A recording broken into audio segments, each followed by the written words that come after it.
समाजातल्या प्रत्येक घटकाच्या सोबत तितक्याच ताकदीनं उभे आहेत। रणजितदादा तर परत खासदार म्हणून निवडून येणारच आहेत। आता हे पाहायचं आहे की तुमच्या सगळ्या लोकांचा त्याच्यामध्ये वाटा किती असणार आहे।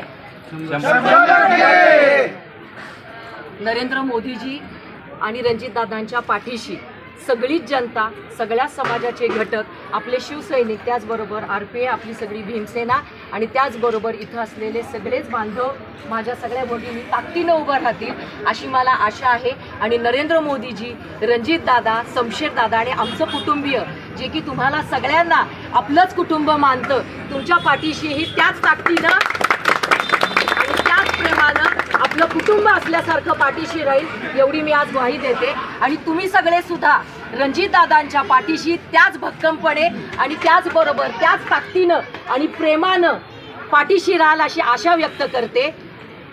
आपला तालुका आपलाच खासदार। पुढच्या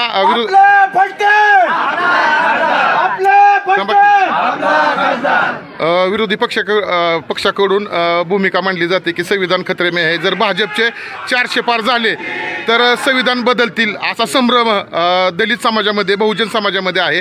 तर आपलं त्याच्यावरती एक प्रतिक्रिया द्यावी।